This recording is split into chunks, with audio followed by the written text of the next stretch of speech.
Tudo bem, Pedro? Tudo bem, cara, graças a Deus, tudo na paz. Muito feliz em participar aqui dessa live com você, né? Na verdade, deixa eu te contar, eu já estava na live desde o primeiro momento, só que aí eu pensei que você ia me convidar, eu falei, vou esperar. Aí quando você falou, tô esperando ele enviar a solicitação, eu falei, não, então eu vou mandar também. Não, imagina, não tem problema. E, e a minha dificuldade com tecnologia é muito grande, você deve ter escutado, né? Aham. Então, a Michelle está lá no escritório participando de uma prática supervisionada com os alunos, aí eu tenho que pegar o celular dela para fazer a live pelo perfil dela. Para quem está Tranquilo, chegando aqui de primeira viagem, eu não tranquilo. chamo Michele, tá, pessoal? Esse perfil é da Michele, minha esposa. Eu e ela temos uma empresa, o IAC, Instituto de Educação e Análise do Comportamento, desde 2017. Nós temos diversos treinamentos na área de análise do comportamento e esse ano resolvemos nos enveredar na área dos transtornos do neurodesenvolvimento, porque entendemos que um bom terapeuta no pior dos cenários, ele tem que entender um pouquinho da sua população, do seu público-alvo, Perfeito. por exemplo, para ele entender a função de um comportamento. Não basta entender só das abordagens, e também para se comunicar melhor dentro de uma equipe, para auxiliar melhor o médico. Mas essa área não é a nossa área, nós não temos esse know-how. E aí nós contamos com a colaboração dos nossos parceiros, dos nossos professores, nossos amigos, etc. E o Pedro é um deles, profissional que eu conheci. Falei, não, eu quero que ele venha ministrar aula para a gente, pela didática, pela oratória dos seus conteúdos que eu vejo na internet, pela sua experiência na temática. E, como eu disse, ele vai dividir o módulo com mais dois profissionais, o módulo de deficiência intelectual. Ele vai dividir com o Gustavo, que é o neuropediatra que também está lá no Nordeste, como ele, Aham. e o Atari está em São Paulo, que é uma fisioterapeuta que fala bastante também de deficiências intelectuais, com a pegada mais motora, que é a prática dela, já que ela é fisioterapeuta. Ela também tem um filho autista, tal. Enfim, mesclando todas essas experiências. Essa é a nossa ideia, né? O que você acha disso, Pedro? Essa mescla, Claro. essa... É primordial, né, cara? Porque, assim, quando a gente avalia a questão dos transtornos, não somente do neurodesenvolvimento, mas os transtornos, a psicopatologia, de modo geral, né? Os diversos transtornos mentais existentes, a gente observa que eles costumam ser multifatoriais, né? É impossível você olhar para um transtorno específico e você apontar, não, ele é unifatorial, ele é só social, ele é só neurológico, ele é só fonológico. Não, ele é multifatorial. Então, se o transtorno, se a natureza do transtorno é multifatorial, e no caso dos transtornos do neurodesenvolvimento não seria diferente, a melhor forma de a gente abordar o tratamento, o diagnóstico, né, a prevenção, o prognóstico, é com uma equipe multiprofissional também, em que cada um vai poder fazer contribuições nas suas respectivas áreas, né? Então, eu acho muito bacana essa pegada da pós-graduação. Tanto é que eu só topei participar porque eu vi a seriedade, né, do programa, a seriedade dos profissionais. Inclusive, alguns profissionais eu já conhecia, né, pelo menos de nome, de ouvir falar. Então, assim, eu acho que é fantástica essa ideia de você reunir profissionais de diversas áreas para cada um poder dar a sua perspectiva, poder abordar o transtorno a partir do seu campo de atuação. Então, E Pedro, você saiu do Rio para Paraíba cedo? Como que foi essa história? cara, minha história é engraçada. Eu saí do Rio de Janeiro com 7 anos, né? Minha mãe ficou viúva muito cedo, aí se casou com um paraibano. Minha mãe também é paraibana. Aí acabamos vindo, eu tinha mais ou menos 7 anos de idade. E já estou aqui na Paraíba desde o quê? Desde 2002, 2001, 2002. Então, assim, eu já me considero muito mais paraibano do que carioca, cara. Eu amo o Rio de Janeiro, quase todo ano eu tô lá, mas eu sou hoje praticamente paraibano já. É engraçado, né? Como quando a gente fica feliz, a gente se sente acolhido aonde ficamos bem, né? É Eu, por verdade, exemplo, cara. é, eu, por exemplo, saí do estado do Rio para Goiás em 2006 e hoje eu não me vejo mais morando no estado do Rio de Janeiro, seja na capital, seja em Uhum. qualquer outra cidade. Entendo. Sinto muita falta dos amigos, familiares, da praia. Mas, Aham. assim, você não tem esse problema de sentir falta da praia. Mas, assim, eu não me vejo morando no estado do Rio de novo. Eu poderia sair de Goiás para outro lugar. Não estou dizendo que eu não poderia sair, mas no estado do Uhum. Rio, assim, eu não me vejo mais. Entendo, entendo. Pois é, o Rio de Janeiro é muito bom, eu gosto muito do Rio, mas de fato houve uma adaptação aqui em João Pessoa. E, cara, quem não conhece João Pessoa, eu recomendo demais que venha, que conheça, porque é de fato uma cidade fantástica. Eu já estive aí, é muito legal. Entendi, entendi. É, Eu, eu, vale a pena ver. eu tive aí uma vez, aí eu fui naquela praia do Jacaré lá jantar, Ah, almoçar, jantar, fantástico, né? Aí o Herbert fantástico, fantástico. Viana tava lá, cara, você acredita, no mesmo restaurante, que ele é Poxa, daí, que né? legal. Aí ele deu uma É, palhinha lá pra gente, um restaurante, maior coincidência. muito bacana, cara. Eu Muito recomendo bom. demais. Ó, já fica aí como recomendação, pessoal. Quem não conhece João Pessoa, venha visitar João Pessoa, que é uma cidade muito acolhedora, com muita programação, muito entretenimento, muita praia bonita. E vocês vão amar, certamente. Eu tenho certeza. E aí, você fez psicologia por quê? Cara, é engraçado isso. Eu sempre gostei muito de pessoas, sabe? Eu sempre gostei muito de comportamento, entender as emoções e tudo mais. E aí, cara, eu pensava em fazer alguma coisa relacionada a isso, em entender e também interagir com pessoas. Então, eu sempre fui de humanas. Eu costumo dizer que eu nunca tive dúvidas a respeito da minha área. Só que eu flertava com administração, eu flertava com direito, eu flertava com economia, com várias outras profissões de humanas ou das ciências sociais, né? Mas aí eu percebi que psicologia era realmente a profissão que eu ia mais ter contato com o comportamento, entender melhor as emoções e as motivações do ser humano para se comportar e agir de uma determinada forma. Então eu falei, não, vai ser psicologia mesmo. E, cara, não me arrependo nem por um segundo. Sou muito identificado com a profissão, gosto muito do que faço e acho que realmente foi uma decisão acertada. Eu tô gostando. Eu te falei que eu tô cursando, né? Aquele dia que a gente conversou, eu tava saindo da aula. Ah, Eu, foi eu tô sim. gostando. Eu tô achando legal. Que bom, cara. Que bom. É muito difícil você cursar psicologia e não gostar, cara. Só se você realmente não tiver interesse nessa área do comportamento. Mas eu acredito que tem crescido muito, né, o interesse pela área. Agora é um curso bem generalista, não é? Sim, é um curso bastante generalista, né? Você acaba aprendendo um pouco de cada coisa, mas você não aprofunda muito em nada. Essa que é a verdade. Pelo menos a minha formação foi assim. Eu não posso reclamar no sentido de ter conhecido muitos assuntos, muitas áreas, muitos campos de atuação, mas nada muito aprofundado, muito nichado, não. É isso que eu tenho percebido. E aí você Diogo, se for. só uma dúvida. A minha internet ainda está falhando ou já estabilizou? Não, para mim ela tá normal agora. Pessoal, Tá se a ok. internet do Pedro estiver boa, falhando, se estiver Fala aí que a falhando, gente você se faz. manifesta aí. Se estiver boa, vamos continuar tranquilos. Isso aí, isso aí. E aí, quando você se formou, você já sabia que queria ir para a área de avaliação, de neuro? Como foi? Não, na verdade foi um processo de descoberta, cara, porque foi o seguinte, veja bem, quando eu era estudante de graduação, eu percebi logo nos primeiros períodos que a graduação seria bastante generalista e pouco nichada. O que no primeiro momento eu achei até bom. Eu gostei porque, poxa, me deu a possibilidade de conhecer vários campos de atuação. Aí eu pensei, eu vou conhecer o máximo de coisas que eu puder. Então eu já fui estagiário de RH, trabalhando na área organizacional.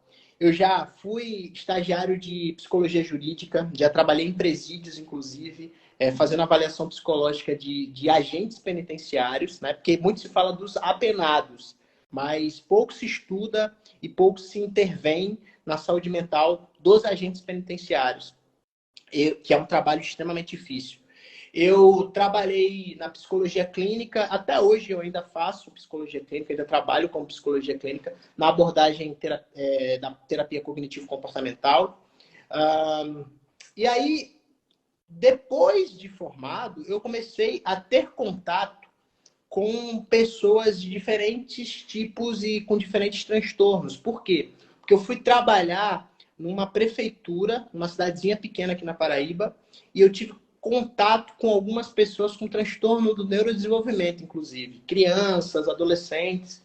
E eu pensei, cara, eu preciso me especializar nessa área, eu preciso entender melhor como é que as pessoas adquirem, ou adquirem não, né? Mas se tornam portadoras de um transtorno do neurodesenvolvimento e quais são as intervenções que eu posso fazer aqui. Porque era muito precário as condições que essa prefeitura me dava para trabalhar. E aí eu comecei a fazer uma especialização em neuropsicologia, né? Aqui na Paraíba também. E nessa especialização eu pude abrir minha mente para aspectos neurológicos, né? Que eu não sei como é que funciona nas outras faculdades, mas na minha foi pouquíssimo abordada, né? Eu basicamente tive uma disciplina de fisiologia, uma disciplina de anatomia e uma disciplina de farmacologia. E só. Então, eu considero que meu conhecimento na área de neurociência, né, foi muito pequeno, foi muito escasso. Embora aqui na UFPB atualmente tenha um programa de pós-graduação em neurociência, tanto de mestrado quanto de doutorado, e eu pretendo, inclusive, me inserir nesse programa assim que possível. Mas aí eu falei, não, eu vou fazer a pós-neuropsicologia, aprendi muito sobre neuropsicologia, sobre sistema nervoso, sobre transtornos de neurodesenvolvimento, e aí cara, é isso aqui que eu quero. É isso aqui que eu quero. E a partir daí, cara, eu tenho estudado sobre, né? Tenho trabalhado também como neuropsicólogo, feito algumas intervenções e tem sido bastante legal, bem bacana mesmo. Já dei aula também em faculdade sobre neuropsicologia e tem sido uma experiência bacana. É. E é muito comum, né, os neuropsicólogos, porque os psicólogos podem ter duas especialidades, segundo o Sim, CFP, né? Então é muito sim. comum os neuropsicólogos também trabalharem com psicoterapia e principalmente TCC, né? Terapia cognitivo Nossa, muito, comportamental. muito. É Porque muito casa comum. muito bem, É, casa muito bem, cara. Assim, o neuropsicólogo, né, já dando um spoiler, né, ele trabalha com avaliação neuropsicológica. Então, ele ajuda, dentro de uma equipe multiprofissional, ele ajuda o neurologista a formular um laudo, né? E aí, o que acontece? Ele tanto pode trabalhar com a intervenção, quanto pode trabalhar apenas com a avaliação, certo? Tem neuropsicólogo que trabalha só avaliando, tem neuropsicólogo que trabalha só reabilitando, e tem neuropsicólogo que faz as duas coisas. Beleza. Só que, uma vez que o diagnóstico é dado, uma vez que o laudo é formado e o diagnóstico é dado, a gente se depara com uma situação que é uma criança, um adolescente ou um adulto que tem um diagnóstico de transtorno do neurodesenvolvimento.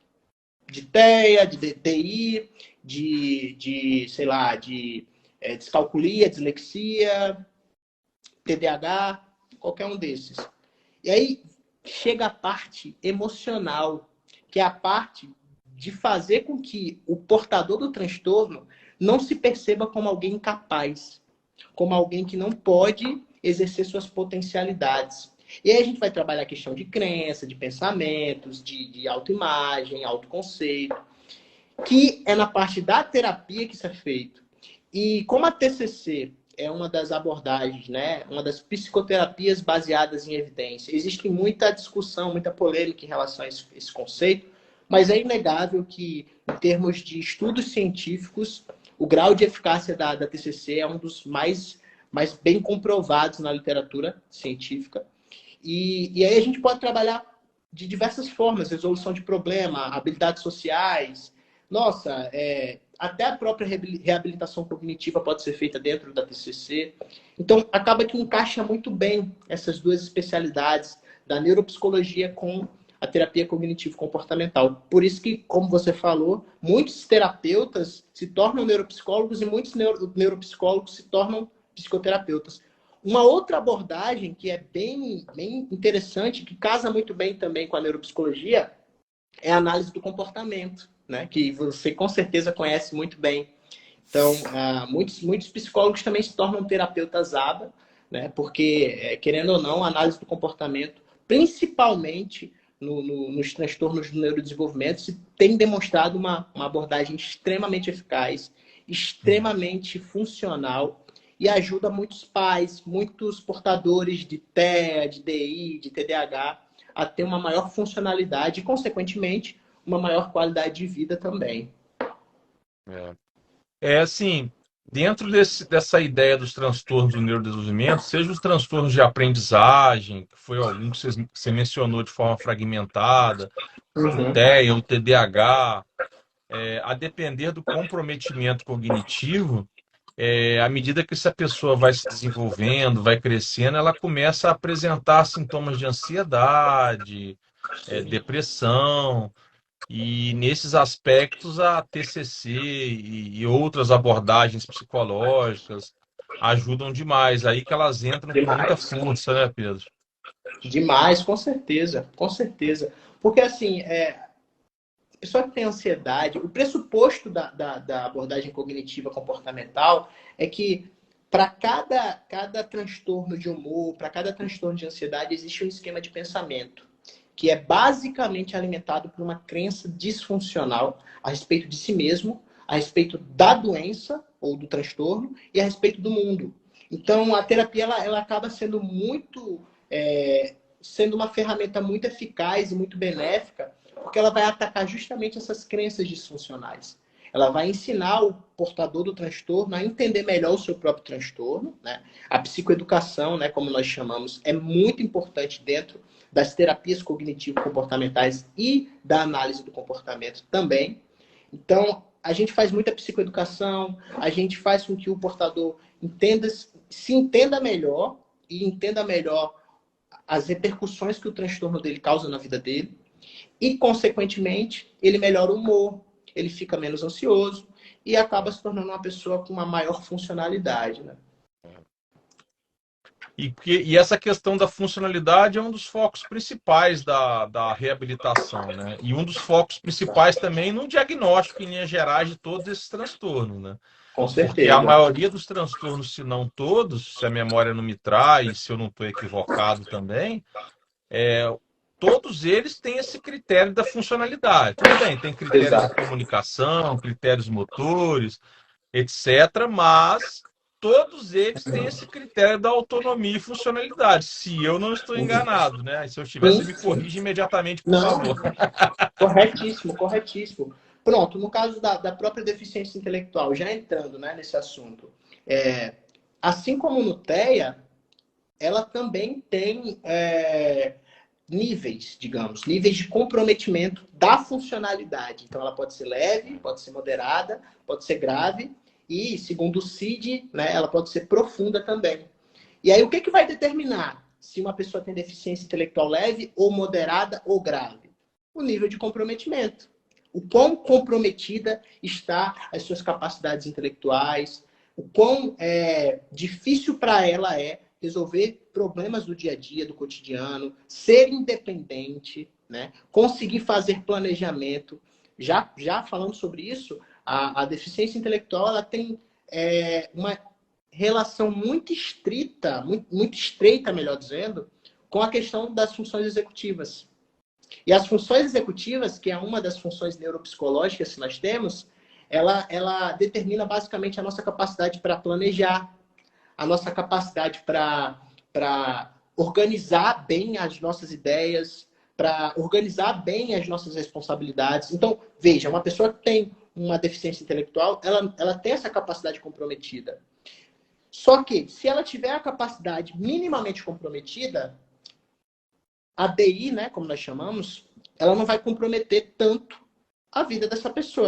Ela vai, talvez com uma certa dificuldade, ser capaz de conduzir sua vida. Vai ter dificuldade, né, ao contrário de uma pessoa que não tem a DI, vai ter mais dificuldade, na verdade, mas vai conduzir bem sua vida. Ela vai conseguir, por exemplo, casar, ser alfabetizada, ter um emprego. Talvez a gente perceba alguns traços de imaturidade nessa pessoa, né? Ela tem alguns comportamentos que não sejam tão condizentes com a idade cronológica dela, né? Mas ela vai ter uma vida minimamente funcional. Uma pessoa que tem deficiência intelectual moderada, ela já vai ter um comprometimento maior. Então, ela já vai aprender a ler com muito mais esforço. Ela vai aprender a escrever com muito mais esforço. Então, elas vão ser o que nós chamamos de semidependentes. Elas não são tão dependentes quanto um portador de TI grave ou profundo, mas elas também não são tão independentes quanto uma pessoa que tem DI leve ou que não tem DI. Então, elas vão ter muito mais limitações, tanto na questão acadêmica, né, de aprendizagem e tudo mais, quanto na questão das limitações que vão ser apresentadas no relacionamento interpessoal, né? Então, habilidades sociais, por exemplo, vão ser muito mais comprometidas em pessoas com DI moderado do que com DI leve. E aí, a gente vai para um outro nível, que é o nível da DI grave ou profunda, que essas pessoas já são altamente dependentes. Elas precisam de cuidados mais intensos, né? Elas precisam, de fato, de uma pessoa com elas, de cuidadores, para poder fazer com que elas tenham uma vida minimamente digna, né? Então, elas vão ter muita dificuldade em atividades diárias, do dia a dia mesmo. Eu não digo nem questões acadêmicas em si, mas questões básicas como autocuidado, higiene pessoal, né? Então, vão ser pessoas que vão ter realmente um nível de comprometimento muito grande, uma capacidade muito limitada de comunicação, de tomada de decisões. Então, perceba que em todos os transtornos de neurodesenvolvimento a gente vê esses níveis, né, de comprometimento. No TDAH é assim, no TE é assim, no transtorno do espectro autista, né, é assim como eu falei, e na deficiência intelectual também é assim. Então, tudo vai ser determinado pelo nível de comprometimento do portador. O quão comprometida está a capacidade dele de ter uma vida funcional. E assim, é engraçado, assim, engraçado, tô falando no sentido acadêmico da palavra aqui, de forma descontraída, né? O tanto que Uhum, essa questão da deficiência intelectual ela é levada em consideração assim pela sociedade ao rotular, né? Que a uhum, partir do momento que você tem o diagnóstico, você começa a ter intervenções mais estratégicas, começa a ter alguns direitos, mesmo para exato, deficiência intelectual, exato. etc. Mas para a sociedade em si, se essa pessoa frequenta a escola, se essa pessoa já está trabalhando, no próprio seio familiar, com os parentes, o tanto que esse diagnóstico tem um lado bom, mas também tem um lado, não sei se ruim, mas tem um lado assim não tão bom, né? Uhum. Sim, sim. Existe uma coisa que nós chamamos de benefícios, né, secundários do transtorno, que é quando um transtorno, seja do neurodesenvolvimento, seja transtorno de humor, ou qualquer tipo de transtorno mental, traz alguns benefícios para o portador. Ué, benefícios? Como assim benefícios? Como é que uma pessoa com transtorno pode ser beneficiada? Quando, por exemplo, ela se torna o centro das atenções da família, quando, por exemplo, ela justifica alguns problemas e alguns maus comportamentos através do seu transtorno, né? É como se fosse uma vantagem mesmo para ela se escorar, entre aspas, muitas aspas, tá? No transtorno Uhum. que ela porta. Só que até mesmo isso pode ser trabalhado em psicoterapia. Por isso que eu falei, né, que é tão importante uma avaliação neuropsicológica aliada a uma psicoterapia. Porque, veja, a partir do psicodiagnóstico, é possível investigar o grau de dificuldade do paciente, né, o nível de comprometimento da intelectualidade dele, da inteligência dele, e as áreas cognitivas mais afetadas. E aí, a partir dessa investigação, a gente pode promover a prevenção do desenvolvimento de comorbidades. Eu acho que a gente vai falar um pouquinho sobre comorbidades também, né? Que envolvem a deficiência intelectual e outros transtornos de neurodesenvolvimento ou transtornos de humor.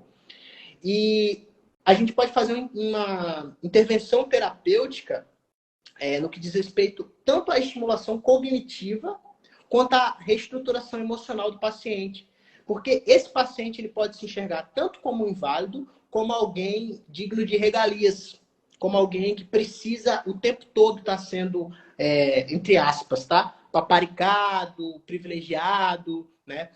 Por exemplo, vamos supor, é uma criança que tem irmãos e ela sabe que tem um diagnóstico de deficiência intelectual e se for uma criança com DI leve, ela pode utilizar esse diagnóstico para buscar para si a atenção total dos pais. Então já perceba o quanto que isso pode repercutir na estrutura familiar.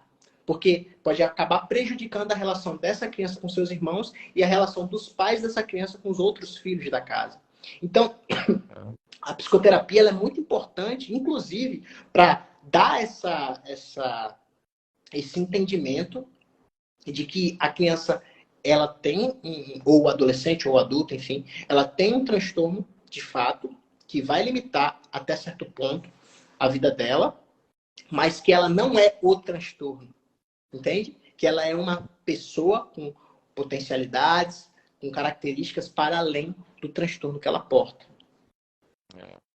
É assim, eu costumo brincar, pessoal, assim, quando eu falo as coisas de forma informal, descontraída, não é com intuito pejorativo, tá, pessoal? Eu quero lembrar, ou para quem não sabe, eu tenho um filho que está dentro do espectro autista, eu vivo esse mundo, eu dou suporte pro bono para todas as famílias, jurídico, gratuitamente, eu luto por essa causa, eu vou a Brasília, eu elaboro projetos de lei, então assim, só que eu falo com muita naturalidade, tá, pessoal? Antes uma pessoa que fala com naturalidade do que uma pessoa que fala com palavras bonitas, mas lá dentro tem um sentimento de capacitismo, tem um sentimento de ganância, e não é meu caso, só que eu sou uma pessoa muito natural, eu lido com isso com muita naturalidade. Então, mas caso alguém que está assistindo essa live ou assista depois fala, pô, mas eu não gostei desse termo, não gostei daquele, ó, tudo bem, ok, me manda um direct lá no Diogo Muito Além do Direito, a gente conversa, peço desculpas, mas sabe, eu nem me preocupo com isso, que o meu sentimento ele é tão bom, a minha energia é tão positiva, a minha alma, o meu coração é tão bom para essas pessoas que têm dificuldades, sejam elas consideradas deficientes ou não, independente da dificuldade para essas famílias, que eu nem me preocupo muito sabe, ficar cheio de muito nome toques, né? Eu costumo brincar, ô Pedro, que não existe autismo e alma penada, né? Antes existe o ser humano. Então, assim, é muito importante isso para todas as dificuldades da vida. Seja uma Uhum. pessoa com transtorno da aprendizagem ou simplesmente uma pessoa só com dificuldade de aprendizagem. As Uhum. dificuldades da vida para todo tipo de pessoa, né? Uhum. Não importa, né? A pessoa ela vem a sofrer bullying não só por ela ter transtornos do neurodesenvolvimento ou só por ter é, deficiências. Ela sofre bullying às vezes por ser diferente. Ela sofre bullying por ser diferente por questões sexuais, cor da pele, religião, por estar obesa, por usar óculos. Então, assim, né? Só que o foco da pós e o foco da live é numa questão neurológica, né? Uma questão do Exato. transtorno do Exato. neurodesenvolvimento. Agora, tem um monte de coisa em volta que agrega, um monte de assunto que a gente tem que comentar. E eu falo com naturalidade, o Pedro fala com naturalidade. Aqui a gente não está preocupado com o politicamente correto, porque aqui nós somos dois profissionais do bem, que Sim. fazem as coisas para o bem. Então a gente está conversando tranquilo, tá, pessoal? Então, se por acaso alguma palavra ou outra incomodar aí, vocês desculpem a gente, tá tudo bem, a gente entende, Sim. mas assim, não leve a gente para o lado ruim, não, porque aqui não tem ninguém com essa intenção, não, senão a gente não estaria nem na sexta-feira à noite conversando sobre isso, né? A Pois gente é, com estaria certeza. fazendo outras coisas. Sexta-feira à noite, pô. Ainda Pois mais é. você que vai casar, né? Tá na hora de É, fazer as é. últimas noites aí, que daqui a Pois pouco, é. ó. Pois é, pois é.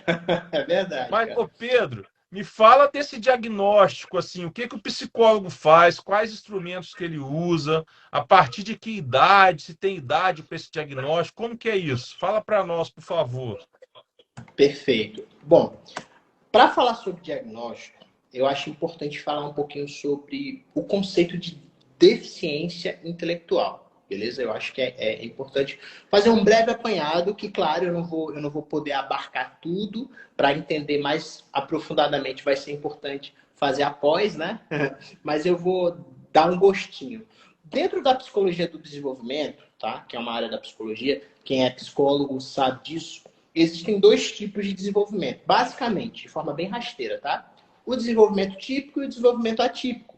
E aí, no desenvolvimento típico, a criança faz aquilo que se espera da sua idade. Por exemplo, uma criança com 2 anos de idade é uma criança que se espera, basicamente, que ela já esteja dando os primeiros passos, já esteja andando e tudo mais. Aos 4 anos, já se espera que ela tenha um vocabulário suficiente para formar frases medianamente ou de baixa complexidade. Aos 6 anos de idade, já se espera que ela consiga manter um diálogo um tanto mais complexo, beleza? Então, no caso do desenvolvimento atípico, a gente percebe que as crianças elas não conseguem fazer as coisas que são comumente adequadas para a idade dela. Então, dentro dessa ideia, nós conseguimos perceber que existem os transtornos do neurodesenvolvimento, porque surgem a partir daí, tanto desse aspecto do desenvolvimento dos marcadores biológicos, quanto do aspecto neuronal, que a gente vai perceber que todos os transtornos de neurodesenvolvimento têm uma justificativa neurológica por trás. Então, o aspecto neurológico, ele pode estar comprometendo, ou até mesmo já ter comprometido, o desenvolvimento típico da criança, beleza? E aí, existem algumas questões falando especificamente da deficiência intelectual, porque existem vários transtornos do neurodesenvolvimento, né? O transtorno do espectro autista, também conhecido como TEA, o transtorno do déficit de atenção e hiperatividade, conhecido como TDAH, descalculia, dislexia, o transtorno da gagueira, enfim, existem vários transtornos do neurodesenvolvimento. Mas falando especificamente da deficiência intelectual, certo? O que a gente faz para avaliar a DI, né? Como nós conhecemos? Bom, primeiramente, existem os manuais diagnósticos. A gente usa no Brasil principalmente 2, que é o CID e o DSM. Porém, nós, da área de saúde mental, utilizamos muito mais o DSM-5, né? Que é a última versão. Aliás, a última versão foi uma que foi criada essa semana, né? Foi lançada essa semana. O DSM-5-TR, que é uma versão atualizada, mas me corrija se eu estiver errado. Eu acredito que ainda não foi traduzida para o português. Eu acredito que ainda não foi. Mas eu acredito que daqui para o final do ano, nos próximos meses, ela vai chegar ao Brasil já traduzida. E aí, o DSM-5, né, que é a versão que a maioria de nós, profissionais que estamos atuando na área, já temos o acesso, ela vai dizer o seguinte, que as deficiências intelectuais, elas precisam ser avaliadas principalmente a partir de 3 critérios, certo? Os déficits em funções intelectuais, como, por exemplo, raciocínio, solução de problemas, planejamento, pensamento abstrato, juízo, aprendizagem, enfim, questões de funções intelectuais, ok? Esse é o primeiro critério, chamado de critério A. O critério B são os déficits em funções adaptativas que resultam em fracasso para atingir padrões de desenvolvimento e socioculturais em relação à independência pessoal e responsabilidade social. Então, é aquela criança que tem dificuldade, né, de administrar dinheiro, de fazer uma compra, de fazer questões sociais, né, de desempenhar bem questões sociais que se espera que ela consiga fazer. Então, isso pode ser manifestado tanto em casa, quanto na escola, quanto no local de trabalho, dentro da comunidade dela, enfim. E esse critério B e esse critério A se conclui com o critério C, que é o terceiro critério do DSM, perdão, que é o critério de que esses déficits intelectuais e adaptativos / socioculturais, eles precisam ter se iniciado durante o período do desenvolvimento, ali na primeira, segunda infância. Então, por exemplo, se esse problema intelectual ele se manifesta a partir da idade adulta, provavelmente não está se tratando de uma deficiência intelectual, mas de um outro tipo de problema que afetou o coeficiente de inteligência, né, o famoso QI dessa pessoa. E aí a gente vai ver que existem tanto os critérios do QI, né, quanto os critérios da funcionalidade. Porque, por exemplo, o que é considerado um QI abaixo da média? é um QI a partir de 70 ou menos. 70 para baixo é considerado um QI abaixo do normal, né? Digamos assim. Só que não é apenas o QI que determina uma deficiência intelectual, mas é o QI somado ao comprometimento social, acadêmico, interpessoal, certo? Então, quando o psicólogo, né, avalia uma pessoa que tem uma deficiência intelectual, ou quando ele acha, né, que essa pessoa tem deficiência intelectual, ele tem que avaliar todas essas esferas através de testes psicológicos. Eu posso até citar alguns, mas depois eu anotei alguns testes para comentar. Então, ele vai se utilizar de testes psicológicos para avaliar o QI ou talvez as possíveis inteligências. Vai depender muito da estrutura teórica do teste, né?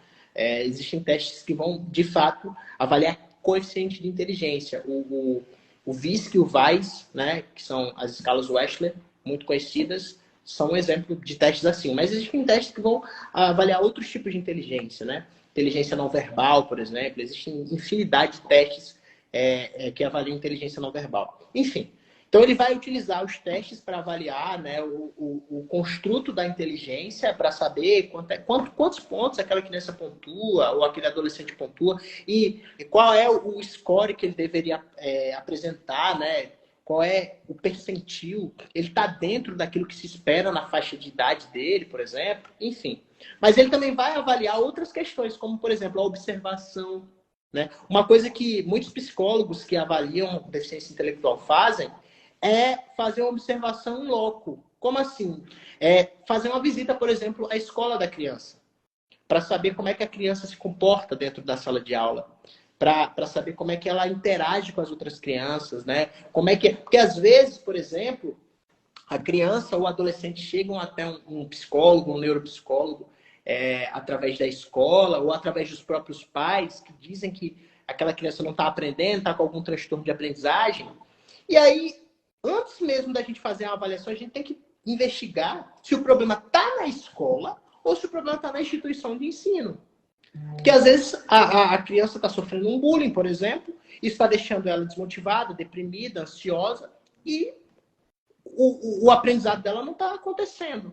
Ela não está conseguindo absorver aquilo que ela aprende em sala de aula. Então, existem outros fatores que podem trazer um déficit de aprendizagem para uma criança. Mas, enfim, observação em loco, né? Visitas em loco é um tipo de material de aquisição de informação, né? É um meio que a gente adquire informação para dar um possível diagnóstico de DI. A questão da própria entrevista com os pais, né? Como é que essa criança se comporta? E os pais que convivem bastante tempo com a criança, que são as pessoas que mais convivem com ela, teoricamente, ou os cuidadores, não necessariamente precisam ser os pais, né? Eles podem dar informações que vão agregar, né, nessa busca de informação. E, como eu já expliquei, a aplicação de testes em consultório. Então, existem os critérios diagnósticos do DSM, eu não vou me aprofundar neles, porque isso vai ficar para a pós-graduação, né? Mas, basicamente, existem alguns critérios que precisam ser atingidos. E quando esses critérios, tanto de aprendizagem quanto critérios sociais, não são atingidos, a gente pode dar um diagnóstico de deficiência intelectual. Mas é utilizado todas essas ferramentas: observação, entrevista com responsáveis, aplicação de testes neuropsicológicos, enfim. É muito importante a gente, aproveitando sua fala da observação no ambiente escolar, ressaltar o quanto é fundamental o profissional da educação, pedagogo, licenciado em letras, que seja um psicólogo escolar ou um psicopedagogo, enfim, o tão importante o quanto importante é, melhor dizendo, a observação desse profissional para com essas crianças, e não só no aspecto de convivência dentro da escola. Ah, ele está brincando. Ah, ele está comendo no refeitório. Ah, ele está tendo alguma seletividade alimentar. Isso também, mas não somente. o tão importante é que esses profissionais da educação e da saúde que estão no ambiente escolar, que eu mencionei alguns, Sim, tenham conhecimentos de desenvolvimento infantil, tenham perfeito, conhecimento dos transtornos, perfeito. independente de juridicamente, legalmente, formalmente, poderem ou não dar diagnóstico, porque nós sabemos que não podem, por mais que exista no dito popular o diagnóstico pedagógico, nós sabemos que o diagnóstico pedagógico no dito popular é um relatório pedagógico do Uhum, desenrolar da criança, né? Digamos assim, bem grosseiramente. Mas independente dessas formalidades, porque não é o foco dessa live, uhum, o tão importante é essa participação, porque o neuropsicólogo, o médico, quando ele vai à escola fazer essa observação em loco, ele não vai o semestre inteiro, o ano, quem dirá o ano inteiro, ele vai uma, duas, três vezes, e às vezes ele vai muito mais conversar com os profissionais da escola, do que observar a criança, né? É muito importante isso, exatamente. os profissionais terem esse conhecimento, como é importante também os pais terem esse olhar, independente de conhecimento técnico, terem esse olhar, não só olhar crítico, não só olhar de, nossa, meu filho não está igual ao do vizinho, e ai, ai, ai, vou passar vergonha. Não é isso. Meu filho não está igual ao do vizinho, por quê? Né? Meu filho não está igual ao primo, irmão, por quê? Eu costumo brincar, Pedro, assim, que aquela frase, né? É, toda criança tem seu tempo. Aí as pessoas falam, essa frase é imprópria. Eu já acho o contrário. Eu acho que essa frase ela é muito própria se ela for uma frase da maneira que eu vou dizer agora. Toda criança tem seu tempo, desde que, se estiver aquém do esperado, a gente investigue. Exato.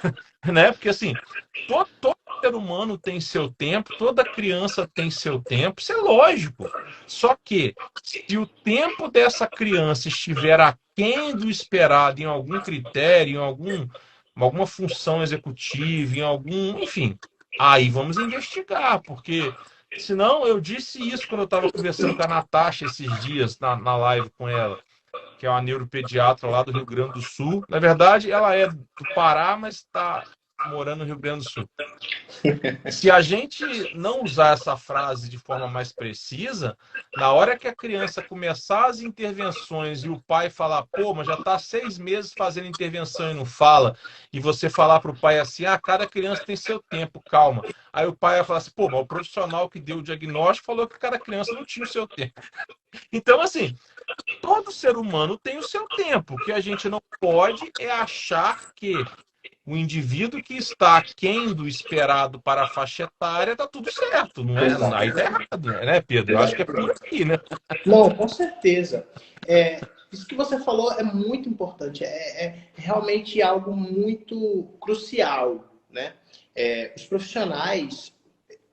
Isso é uma concepção minha, tá? É uma opinião própria. Não sei se você vai concordar ou discordar, mas eu acho que os profissionais de educação eles teriam sim que saber o básico de psicologia do desenvolvimento, certo? É, Porque eu acho que se eles soubessem o básico da psicologia do desenvolvimento e entendessem minimamente os transtornos de aprendizagem ou os transtornos do neurodesenvolvimento, eles conseguiriam captar mais rápido quando uma criança ou um adolescente tem algum tipo de desenvolvimento atípico, né?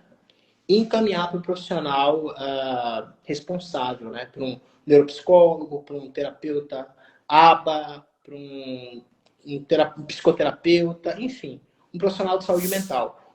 Eu acho que se isso fosse possível, né? Muitos diagnósticos poderiam ser dados de forma mais assertiva, porque a gente observa muitas vezes um hiperdiagnóstico de autismo, por exemplo, de TEA, e uma subnotificação de outros tipos de transtornos do neurodesenvolvimento. Porque, por exemplo, muitas vezes a criança tem uma descalculia, uma dislexia, e isso passa desapercebido, né? Ou melhor, não tratado por anos. Por anos. E assim, só quando essa criança se torna um adolescente ou um adulto que ela recebe um diagnóstico, entende por que ela tem tanta dificuldade com leitura, por que ela tem tanta dificuldade com cálculos matemáticos. Então, esse tipo de coisa acontece muito por causa de um...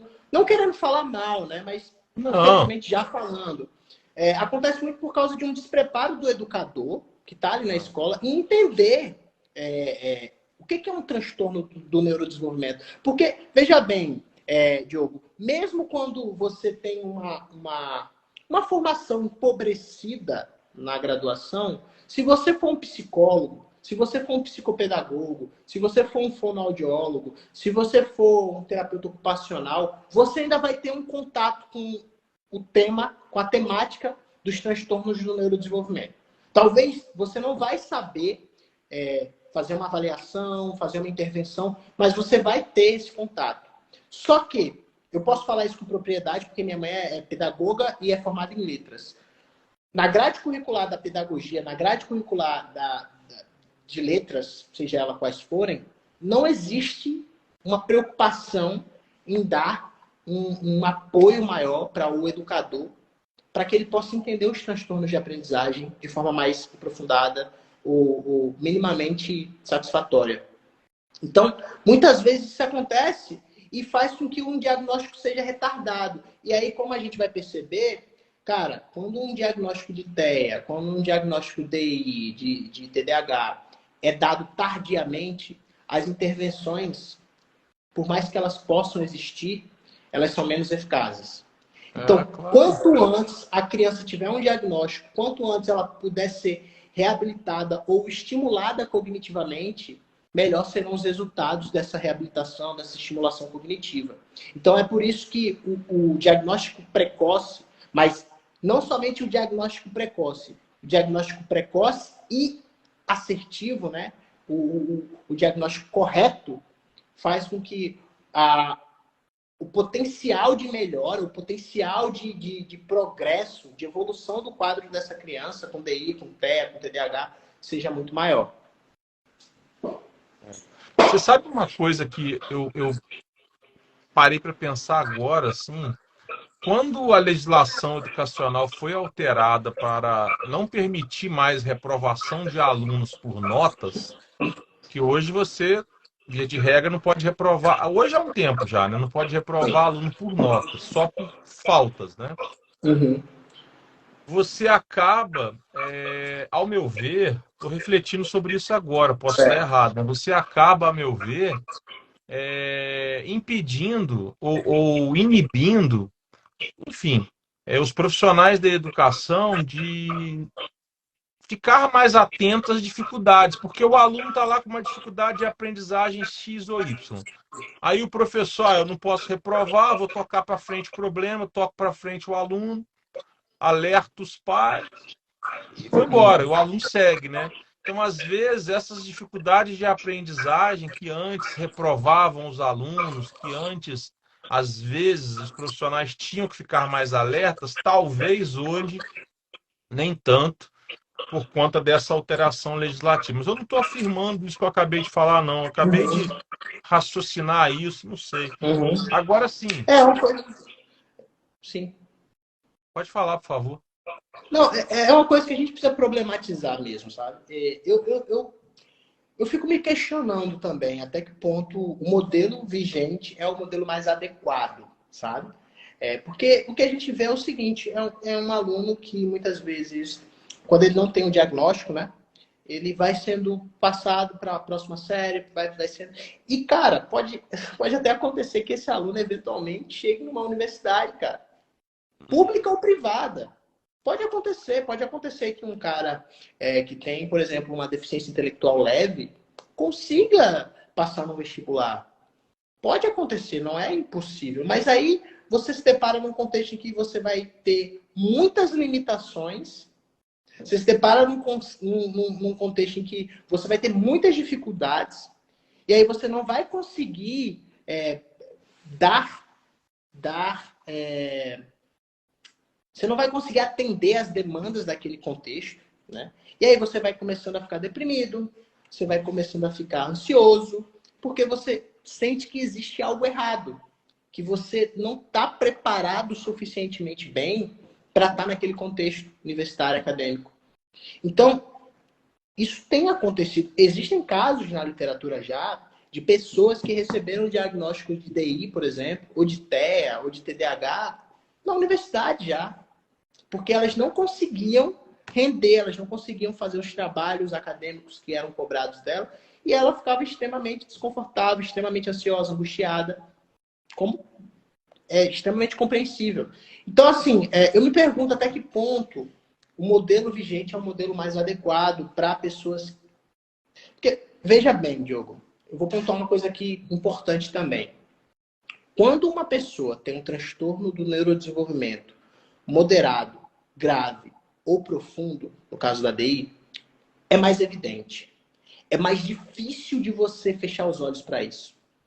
É mais difícil de você ignorar o fato de que aquela criança não tem um desenvolvimento típico, de que aquela criança tem limitações que faz com que ela seja mais dependente do que a média geral, beleza? Mas e no caso das pessoas que têm um TEA leve ou das pessoas que têm uma DI leve, por exemplo? É mais fácil de isso passar desapercebido. E no que isso passa desapercebido, a pessoa vai continuar tendo os comprometimentos dela, vai continuar tendo os desafios dela, que vão ser muito maiores do que de uma pessoa com desenvolvimento típico. E talvez ela não receba, muito provavelmente não receberá o suporte necessário que lhe é devido. Por quê? Porque ela não foi diagnosticada. Então, algumas pessoas falam assim, mas para que dar diagnóstico? Sabe? Muitos teóricos da psicologia humanista realmente criticam a questão do diagnóstico, mas às vezes é justamente o diagnóstico que faz com que essa pessoa tenha uma vida mais funcional. Por quê? Porque ela vai receber o suporte que lhe é cabido, que é necessário para ela. Então, assim, é importantíssimo que essa pessoa receba o diagnóstico, se ela de fato tiver um transtorno do neurodesenvolvimento. E aí a gente entra naquela ideia de que, poxa, será que passar um aluno que nitidamente não está atendendo a grade curricular, que nitidamente não consegue atender as demandas da série respectiva que ele está indo, é o melhor caminho? É uma coisa que a gente precisa problematizar e refletir sobre, né? As pessoas, assim, talvez elas não associem que o diagnóstico ele não vem com ponto final, né? É o diagnóstico e o Isso, prognóstico. É o perfeito. diagnóstico, as intervenções, estimulações e o prognóstico. O diagnóstico é para isso, né? O Perfeito, diagnóstico perfeito. não é para rotular ou para inferiorizar, não é só para a pessoa exercer direitos nos aspectos legais e jurídicos. Isso também é legal, é importante, Perfeito. a depender do contexto, mas, né, principalmente falando da saúde, né, lembrando que o conceito de saúde não é só a ausência de doença, né? O conceito Uhum. de saúde é o bem-estar mental, físico, psíquico, né? Então, até para uma pessoa com deficiência intelectual exercer uma atividade física, é importante que as pessoas da academia saibam, é importante que as pessoas do futebol saibam, é importante que o educador físico da escola saiba, que o psicomotricista Perfeito. saiba, para saber como lidar com isso, né? Porque não é a mesma coisa. É claro, cada ser humano é de um jeito, mas em linhas gerais, uma pessoa com TDAH, com TEA, com DI, enfim, Uhum. não é a mesma coisa que uma pessoa com desenvolvimento típico num ambiente social. Então, hoje mesmo eu compartilhei um vídeo que não é de DI, ok? Não é uma pessoa até de portador de deficiência visual, pelo que eu entendi do vídeo, mas assim, é sobre isso, né? É Uhum. sobre a gente estar preparado para receber a pessoa, para conviver com ela, mas para que isso aconteça, para que a sociedade aconteça, é preciso ter um diagnóstico, é preciso ter um Com certeza. prognóstico, é preciso ter uma orientação. É, e antes do diagnóstico do Diogo Filho, autismo para mim era aquele aquele personagem incrível do Dustin Hoffman, daquele filme Uhum. que ele faz com Tom Cruise lá, que aquilo era autismo para mim, um filme que sempre me emocionou, porque eu gosto demais daquele ator Dustin Hoffman, desde aquele filme dele Kramer versus Kramer lá, enfim, outros Fantástico. assuntos. Mas enfim, Fantástico. agora quando Eu era obrigado a saber o que é autismo? Então, assim, eu acho que o diagnóstico é muito importante falar, trazer o diagnóstico para o seio familiar, para o seio social, para o seio laboral. E quando a gente fala de autonomia, que é o principal foco dessas pessoas, dessas famílias com diagnóstico, a gente fala de mercado de trabalho, falar da lei da inclusão social, que tem tão pouco tempo, né, não é tão antiga assim, o mercado de trabalho não está tão preparado, exatamente porque a gente também não está tão preparado para dar diagnóstico. Não tá, então, Exato. por isso que esse curso é muito importante, porque ele é aberto, por mais que a linguagem seja mais técnica, que os profissionais sejam técnicos, ele é aberto para qualquer pessoa que queira aprender isso, e a pessoa vai poder aprender.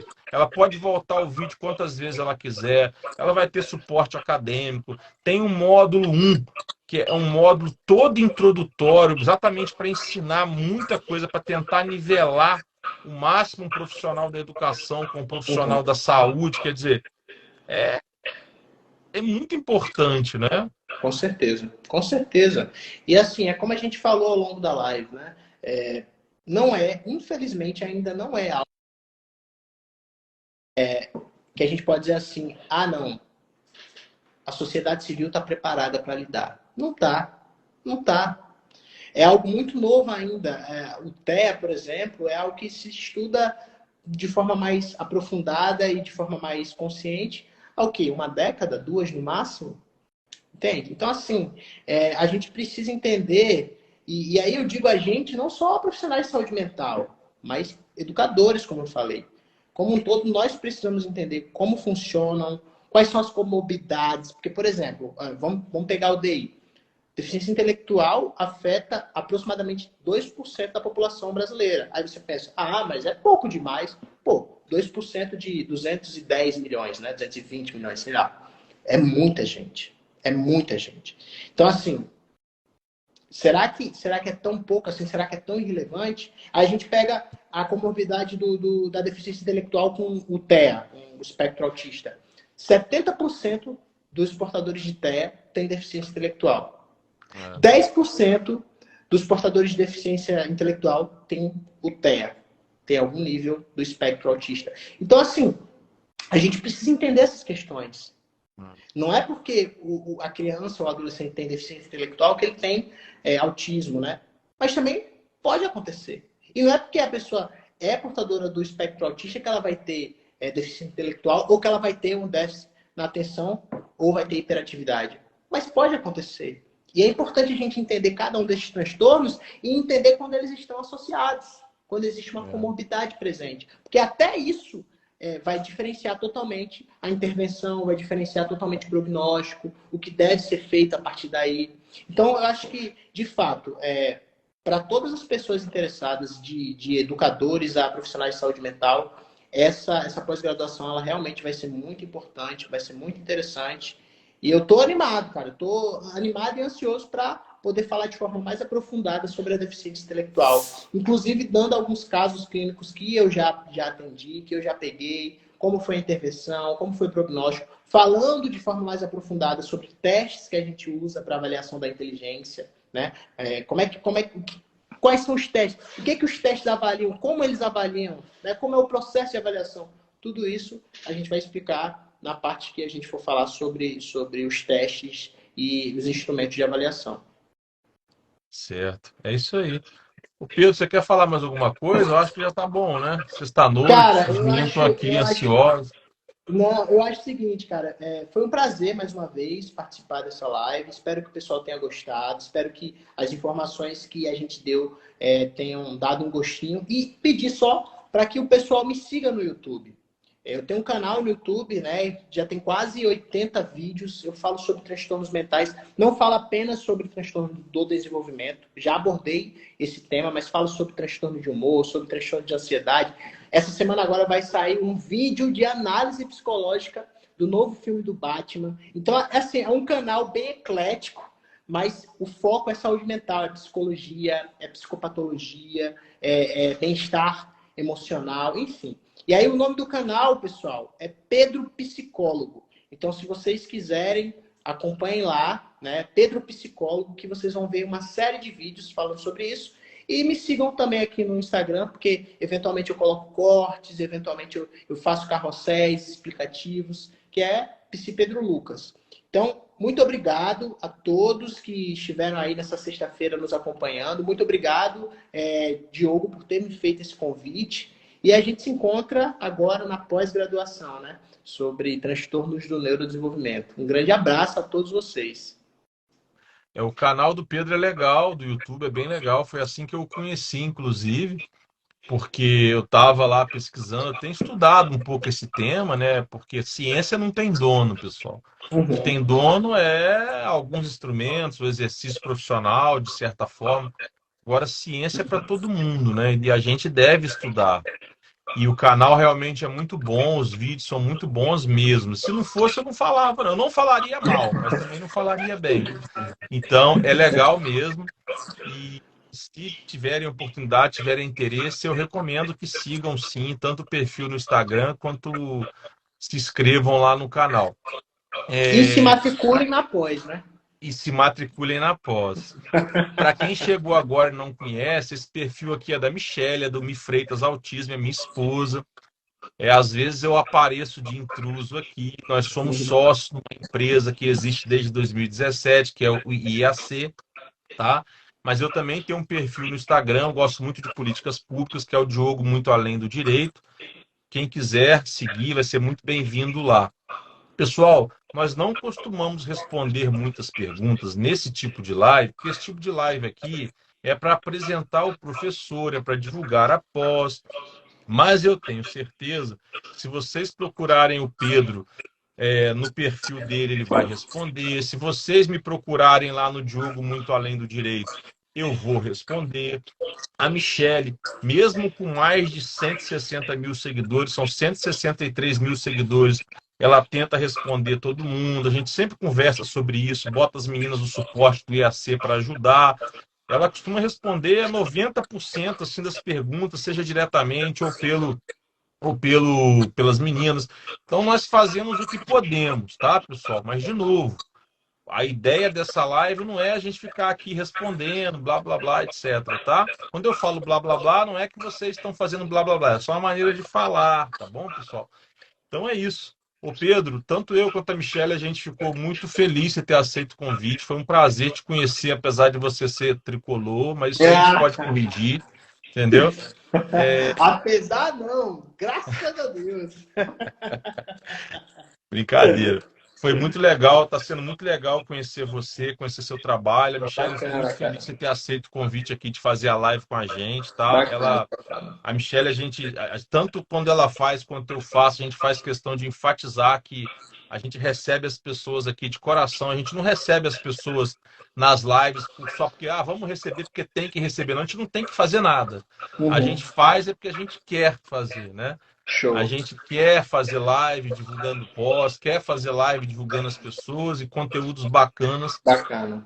Foi esse, tá?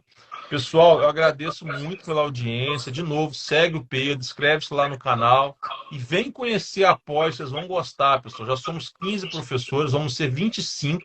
Quando eu digo que somos, é porque eu também ministro aulas lá de aspectos legais dos transtornos, da questão do diagnóstico, etc, tá?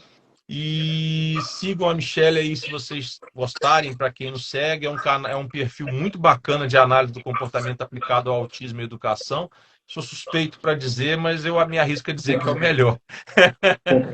Bem, no mais, Pedro, um abraço para sua mãe, para sua família, para sua noiva, tadinha dela, né? De que eu conheci, não, vou me encontrar com ela agora. Tadinha, não, ela entende, ela entende. Eu tenho certeza que você vai encontrar com ela, não tem nem dúvida. Um grande abraço, meu querido. Então tá, um abraço, tchau. pessoal. Prazer, obrigado, viu? a live vai ficar gravada, tá? Um abraço, pessoal. Um abraço. Obrigado, tchau.